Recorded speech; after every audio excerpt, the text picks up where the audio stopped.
Kenapa isu pemujaan kubur masih lagi berlaku di Malaysia walaupun Malaysia telah mencapai arus pemodenan? Adakah kerana ceteknya ilmu mereka? Atau mungkin kerana adat turun-temurun? Kemungkinan juga kerana kepercayaan mereka kepada Allah yang kurang.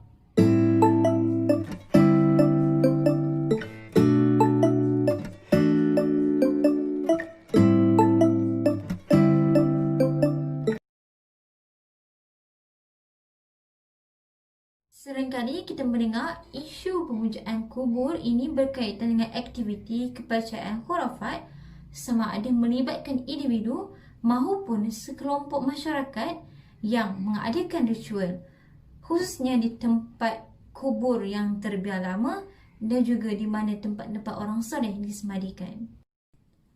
Apa-apa penolakan yang menolak kekuasaan Allah itu adalah khurafat, bila mana adanya individu yang mempercayai sesuatu yang boleh mendatangkan kemudaratan dalam kehidupan seharian.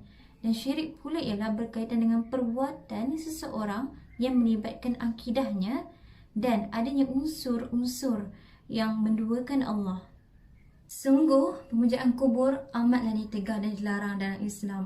Dalam ayat Al-Quran, surah Al-Imran, ayat 80, Allah ada berfirman, mafhumnya. Dan tidak mungkin baginya menyuruh kamu menjadikan para malaikat dan juga para nabi sebagai Tuhan. Apakah patut dia menyuruh kamu menjadi seorang kafir setelah kamu menjadi Muslim? Jelaslah bahawasanya pemujaan kubur ini termasuk dalam syirik uluhiyah, di mana kita percaya adanya selain Allah yang mampu memberi mudarat, manfaat maupun syafaat tanpa izin Allah, dan ini termasuk dalam sifat-sifat uluhiyah. Wallahu a'lam. Assalamualaikum warahmatullahi wabarakatuh. Saya Nurul Fatinah binti Abdul Malik akan menyambung tentang pemujaan kubur, di mana ada terdapat beberapa kes yang berlaku di Malaysia. Antaranya terdapat satu kes yang berlaku di Kelantan, iaitu di makam Tuan Guru Ni Aziz. Pandangan oleh Mufti Kelantan, Datuk Muhammad Syukri Muhammad, mengulas mengenai perbuatan sesetengah individu yang didakwa mengambil tanah kubur Tuan Guru Ni Aziz sebagai azimat. Katanya, perbuatan tersebut boleh menjurus kepada khurafat dan boleh merosakkan akidah kerana menganggap tanah kubur yang diambil itu sebagai azimat. Muhammad Syukri berpesan agar orang ramai mendoakan kepada si mati supaya ditempatkan di kalangan orang yang beriman dan soleh dan tidak lebih daripada itu. Seterusnya, kes yang kedua telah berlaku di Pulau Besar Jasir Melaka, yang mana masih menjadi tempat tumpuan pemujaan. Di pulau ini terus dikunjungi oleh pelancong tempatan dan orang asing, tetapi bukanlah untuk bersantai. Sebaliknya, mereka dipercayai menjalani kegiatan yang menjuruskan kepada syirik.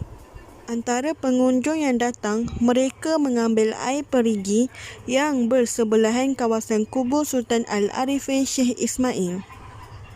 Dan ini pula pengunjung yang datang untuk berdoa di kawasan berhampiran kubur tersebut. Dan ada juga antara mereka yang menjadikan amalan ini sebagai pekerjaan mereka.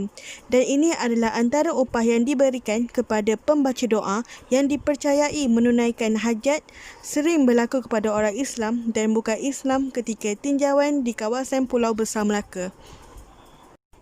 Sekian daripada saya. Terima kasih. Assalamualaikum warahmatullahi taala wabarakatuh. Beradanya saya di sini ingin mengupaskan isu berkaitan dengan pemujaan kubur, dikhususkan dengan persoalan bagaimanakah pemujaan kubur dilakukan oleh masyarakat di Malaysia. Pertamanya, pemujaan kubur dilakukan dengan menggunakan colok dan setanggi, dan ia berkemungkinan untuk menyeru roh-roh si mati. Tambahan lagi, ada juga yang duduk bersila di hadapan kubur dengan membaca ayat-ayat tertentu bersama botol berisi air telaga, dan air ini bertujuan sebagai penawar penyakit. Tetapi bukan untuk bersantai. Sebaliknya, mereka percaya menjalankan kegiatan yang menjurus kepada syirik.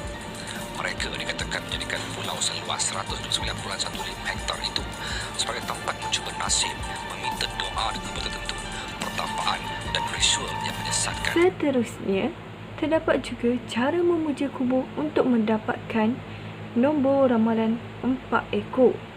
Mereka melakukan upacara pemujaan dengan menggunakan kemayang dan mereka mengikat kain kuning pada batu nisan.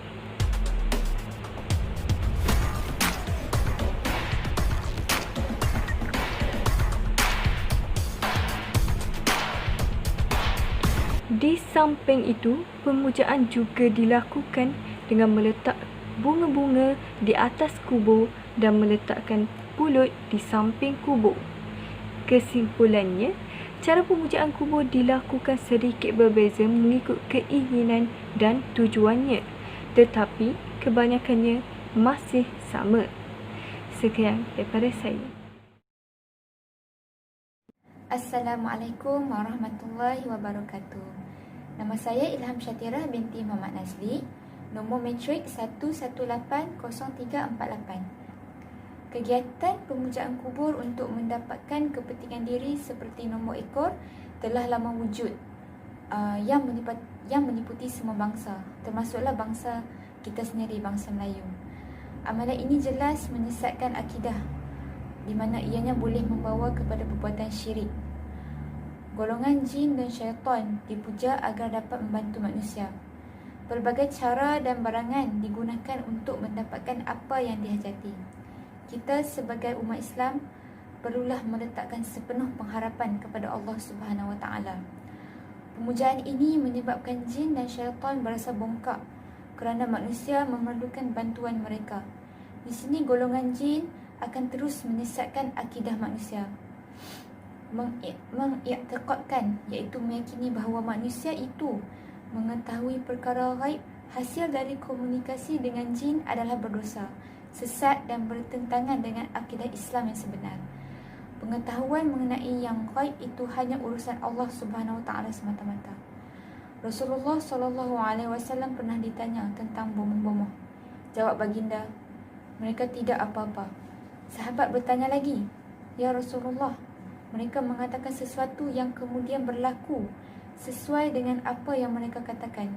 Jawab Nabi, kata-kata mereka ada benarnya, sebab jin mendengarkan berita secara sembunyi-sembunyi, lalu membisikkannya ke telinga mereka, lalu mereka menambahnya dengan 100 pembohongan.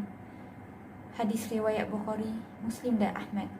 Kubur juga sering dijadikan tempat sembelihan haiwan untuk memberi makan jin. Binatang yang disembelih itu selalunya berwarna hitam kerana jin sukakan warna hitam. Penyembelihan dilakukan dengan tidak membaca nama Allah. Apakah tujuan bangsa Melayu, bangsa kita sendiri melakukan perbuatan tersebut? Ini kerana mungkin mereka kurang pengetahuan agama Islam.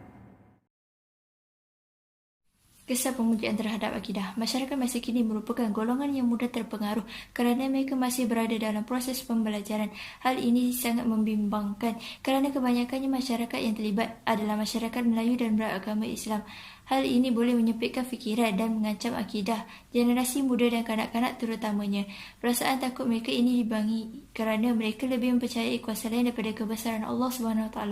Antara kesan negatif amalan pemujaan adalah menyebabkan minda mereka terkokong. Hal ini demikian kerana apabila seseorang itu melakukan amalan syirik dan khurafat, mereka akan mencetuskan perbuatan dan kelakuan yang tidak rasional, bahkan ketaksubaan mereka terhadap perkara yang tidak baik. Selain itu, amalan pemujaan ini boleh juga menyebabkan perpaduan masyarakat tergugat. Hal ini boleh terjadi kerana berlakunya kesalahfahaman antara masyarakat. Justru itu, umat Islam perlulah menjauhi golongan-golongan pelampau agama, iaitu mereka yang berpendirian dan bertindak keterlaluan dalam beragama. Bagi menjamin diri dan keluarga daripada terjebak dengan amalan khurafat, umat Islam disarankan agar mempelajari ilmu berkaitan Islam kerana mereka yang berilmu tidak akan sesat. Firman Allah SWT dalam surah Al-A'raf ayat 27 yang bermaksud, wahai anak Adam, jangan sekali-kali kamu ditipu sebagaimana syaitan telah mengeluarkan keribu kamu daripada syurga. Ia berjaya menyebabkan terlucunya pakaian mereka untuk memperlihatkan aurat mereka yang sebelum ini tertutup. Sesungguhnya syaitan dan pengikut-pengikutnya melihat kamu daripada suatu tempat yang kamu tidak dapat melihat mereka. Sesungguhnya kami telah menjadikan syaitan pemimpin-pemimpin bagi orang yang tidak beriman. Di sini dapat disimpulkan bahawa terdapat banyak kesan akibat daripada amal dan pemujaan.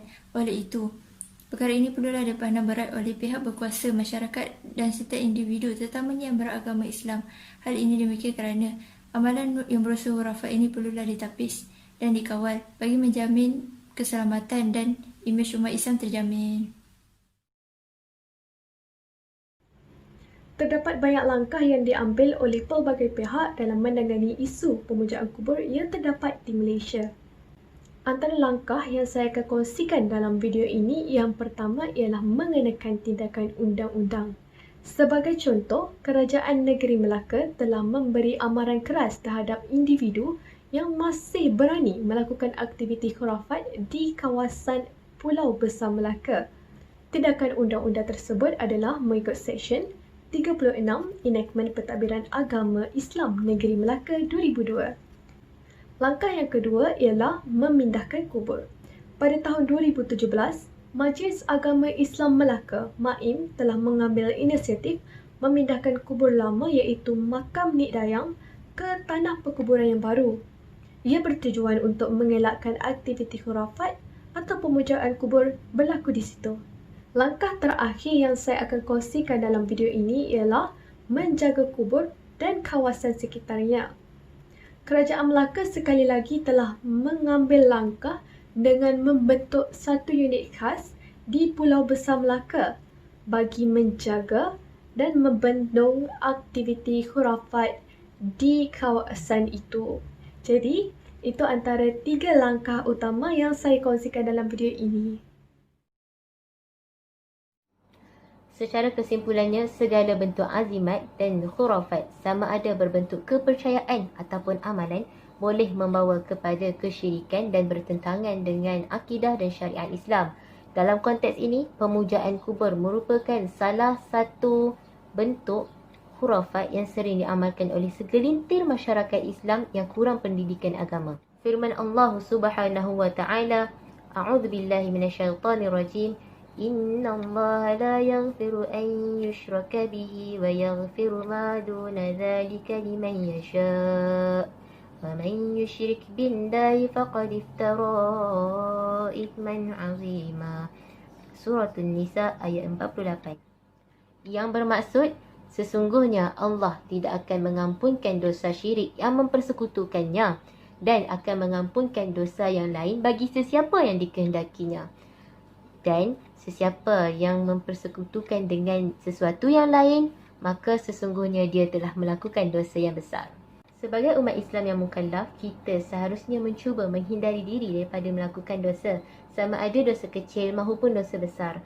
Manfaatkanlah kesihatan tubuh badan dan akal fikiran yang dikurniakan oleh Allah Subhanahu wa taala sebagai tanda kita bersyukuri atas segala nikmat-nikmatnya, dan Allah adalah satu-satunya yang patut kita sembah. Semoga perkongsian ini dapat memberi manfaat dan memberi panduan kepada semua pihak, sekaligus amalan pemujaan kubur ini dapat dibendung serta-merta. Sekian saja daripada kami. Wassalamualaikum warahmatullahi wabarakatuh.